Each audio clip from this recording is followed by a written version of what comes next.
बारिश में जुड़वा बहू के चाय पकौड़े। कितनी अच्छी खुशबू आ रही है ना बबीता, मैं आलू और गोभी के पकौड़े से। हाँ, और ये देखो प्याज के पकौड़े कितने ज्यादा क्रिस्पी हैं। आज तो माँ हमारे हाथ के पकौड़े खाकर बहुत खुश हो जाएंगी। गीता बबीता दोनों जुड़वा बहनें किचन में खड़े होकर गर्मा गर्म पकौड़े तल रही होती हैं। इसी के साथ साथ गर्मा गर्म चाय बनाकर चाय और पकौड़े अपनी माँ ममता को ले जाकर खिलाती हैं। अरे वाह, ये आलू गोभी के पकौड़े तो काफी ज्यादा अच्छे हैं। बबीता, तुम अब पकौड़े बनाना अच्छे से सीख गई हो। अरे माँ, आप भी ना, ये आलू और गोभी के पकौड़े मैंने बनाए हैं और प्याज के बबीता ने। अच्छा, मैं भी ना। अरे तुम दोनों जुड़वा हो, लेकिन तुम दोनों का चाल चलन और बोलचाल भी बिल्कुल एक जैसी है, इसलिए हमेशा मात खा जाती हूँ तुम्हारी माँ होकर। मैं तुम्हें ठीक से नहीं पहचान पाती। ना जाने तुम्हारे ससुराल में क्या होगा। तुम्हारी सास तो तुम दोनों में हमेशा कंफ्यूज ही रहेगी। अपनी माँ की बात पर दोनों बहनें हंसने लगती हैं। ऐसे ही समय गुजरता है और ममता जल्दी ही एक ही घर में अपनी दोनों जुड़वा बेटियों की शादी कर देती है। शादी के बाद दोनों बहनें अच्छी बहू होने के सारे फर्ज निभाती हैं और घर की सारी जिम्मेदारी को भी संभालती हैं। वही दोनों के पति रंजीत और मोहन एक बड़े से होटल में काम करते थे, जिससे उनके घर का खर्चा अच्छे से निकल जाता था। ये देखो गीता, मैं तुम्हारे लिए कितना सुंदर ब्रेसलेट लेकर आया हूँ। पता है, आज होटल में एक कस्टमर ने मुझे ढेर सारे पैसे टिप में दिए। उसी से ये गिफ्ट मैं तुम्हारे लिए लेकर आया हूँ।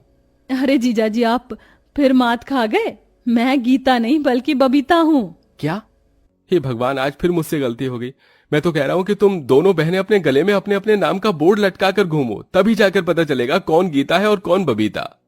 शादी के बाद भी दोनों बहनों के पति को हमेशा अपनी जुड़वा पत्नियों में कंफ्यूजन रहती थी। ऐसे ही हंसी मजाक में पूरे परिवार की जिंदगी अच्छे से कट रही होती है। लेकिन एक दिन जब दोनों भाई होटल से लौटते हैं तो उनके चेहरे पर एक अजीब मायूसी और परेशानी छाई होती है।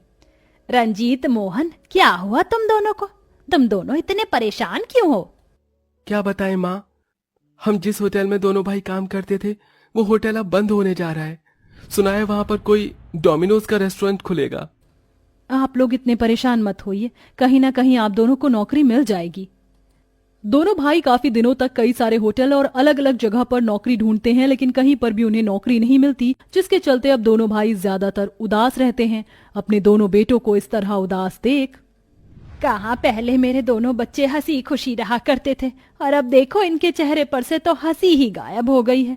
क्या करूं मैं अपने दोनों बेटों के लिए कि मैं इनकी मुस्कुराहट वापस ले आऊं। सुशीला इतना बोल ही रही होती है कि तभी वह देखती है कि बारिश का मौसम आ चुका है और बहुत तेज बारिश हो रही है, जिसे देख सुशीला भागी भागी अपनी दोनों जुड़वा बहू के पास आती है। क्या हुआ माँ जी, आप ऐसे भागती हुई क्यों आ रही हैं?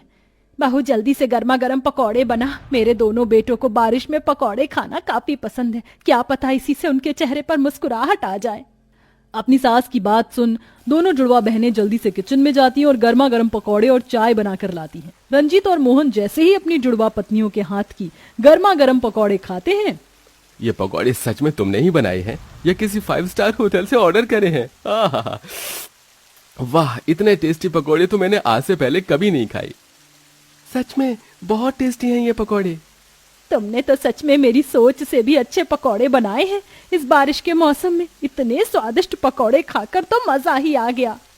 अपनी बहू बेटों के साथ सुशीला बारिश के मौसम में गर्मा गर्म पकौड़े का आनंद ले रही होती है कि तभी अचानक सुशीला के दिमाग में एक आइडिया आता है। एक आइडिया आया है मेरे दिमाग में। जब तुम्हारे हाथ में इतना अच्छा हुनर है तो तुम इसका इस्तेमाल क्यों नहीं कर रही हो? बारिश के मौसम में हर किसी को पकौड़े खाने का शौक होता है, तो तुम क्यों ना चाय के पकौड़े का ठेला लगा लो। माँ बिल्कुल ठीक कह रही है।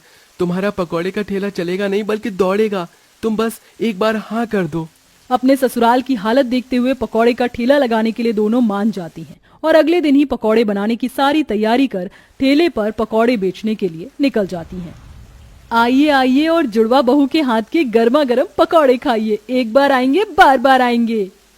पूरे बाजार में इकलौते जुड़वा बहू को बारिश के मौसम में पकौड़े बेचता देख आसपास के लोग उनसे पकौड़े लेकर खाने लगते हैं, जो उन्हें काफी पसंद आते हैं। अरे भाई, ये पकौड़े तो बहुत स्वादिष्ट हैं और साथ में ये गर्मा गर्म चाय ने तो इसका स्वाद दुगना कर दिया है। अरे सच में आप लोग बहुत टेस्टी चाय पकौड़े बनाते हैं। एक और प्लेट पकौड़े दीजिए और हाँ, सारे मिक्स करके पैक भी कर दीजिएगा। आज तो मेरे बच्चे बारिश के मौसम में इतने टेस्टी पकौड़े खाकर बहुत खुश हो जाएंगे। कस्टमर को अपने पकौड़े की तारीफ करता देख दोनों जुड़वा बहनें काफी खुश होती हैं, जिसके चलते पहले दिन ही उनकी काफी अच्छी कमाई होने लगती है। पकौड़े के स्वाद के साथ साथ जुड़वा होने की वजह से भी लोग उन्हें देखने के लिए उनके ठेले पर आते और गर्मा गर्म पकौड़े भी खाते, जिससे दिन पर दिन उनकी कमाई बढ़ने लगती है और कुछ दिनों में दोनों जुड़वा बहू का पकौड़े का ठेला दौड़ पड़ता है। वहीं दूसरी तरफ, अरे ये कैसे पकौड़े दिए हैं तुमने हमें, हैं? एक तो इतने ठंडे, ऊपर से कोई स्वाद भी नहीं है, सारे पैसे बर्बाद। इतना बड़ा होटल तो खोल दिया लेकिन स्वाद रत्ती भर भी नहीं है। इससे अच्छा तो वो दोनों जुड़वा बहू का पकौड़े का ठेला है। क्या पकौड़े बनाती हैं दोनों। वो कस्टमर सेठ राजेश के पकौड़ों की बुराई कर सीधा जुड़वा बहू के पकौड़े के ठेले पर पहुंचता है और वहां से जी भर के पकौड़े खाता है। कुछ दिनों में दोनों जुड़वा बहू का पकौड़े का ठेला अब इतना फेमस हो जाता है कि कुछ लोग तो वहां ब्लॉगिंग करना भी शुरू कर देते हैं। देखिए गाइस, ये वही जुड़वा बहू का चाय पकौड़े का ठेला है जिसके पकौड़े खाने के लिए हम दूर दूर से आ रहे हैं। अगर आपको भी इनके पकौड़े खाने हैं तो मुझे कमेंट में जरूर बताइएगा, एड्रेस में पिन कर दूंगा। सोशल मीडिया की वजह से दोनों जुड़वा बहू पकौड़े के लिए काफी ज्यादा फेमस हो जाती हैं। अगर ऐसा ही रहा तो ये दोनों जुड़वा बहनें तो मेरा होटल बंद करवा देंगी। कुछ ना कुछ तो मुझे करना होगा। अपना होटल बंद हो जाने के डर से राजेश भाड़े पर कुछ गुंडों को लेकर दोनों जुड़वा बहू के पकौड़े के ठेले पर पहुंचता है। तुम लोग कौन हो और यहाँ क्या कर रहे हो? चुपचाप से अपना ये पकौड़े का ठेला बंद करो और यहाँ से निकलो, आइंदा यहाँ दिख मत जाना। ये क्या दादागिरी है तुम लोगों की? हम यहाँ ठेला लगाने के लिए हर हफ्ते पैसे देते हैं, फ्री में नहीं लगाते। हम अपना पकौड़े का ठेला यहाँ से नहीं हटाएंगे, जो करना है कर लो। अरे लगता है लातों के भूत हैं, प्यार से नहीं मानेंगे। दोनों गुंडे लठ से मार मार कर गीता और बबीता का पकौड़े का ठेला तोड़ देते हैं और सारे सामान को भी नीचे फेंक देते हैं। देख लिया मुझसे पंगे लेने का नतीजा। इस बार तो सिर्फ ठेला तोड़ा है, अगर आइंदा इस मार्केट में दिखाई दी तो तुम दोनों की हड्डियां तोड़ दूंगा। राजेश और उसके गुंडों की बात सुन दोनों जुड़वा बहनें रोते हुए अपने घर आती हैं और अपनी सास और पति को सारी बात बताती हैं। उन लोगों की इतनी हिम्मत, मैं उन्हें छोड़ूंगा नहीं। रुक जाओ, तुम दोनों जानते भी हो वो राजेश कौन है। कई गुंडे लोगों से उसका कनेक्शन है। अगर कल को उसने तुम्हें या मेरी बहू को कुछ कर दिया तो क्या होगा? कल से तुम्हें उस बाजार में ठेला लगाने की कोई जरूरत नहीं है, तुम कहीं और ठेला लगाओगी। अपनी सास की बात मानकर दोनों जुड़वा बहुएं दूसरे बाजार में ठेला लगाती हैं, लेकिन इस बाजार में लोगों की ज्यादा चहल पहल नहीं होती है, जिसके चलते ठेला बहुत ही कम चलता है और ऐसे ही कई दिन गुजर जाते हैं। अब हर रोज की तरह दोनों बहुएं पकौड़े बिकने का इंतजार कर रही होती हैं कि तभी उनके पास एक रमन नाम का लड़का आता है।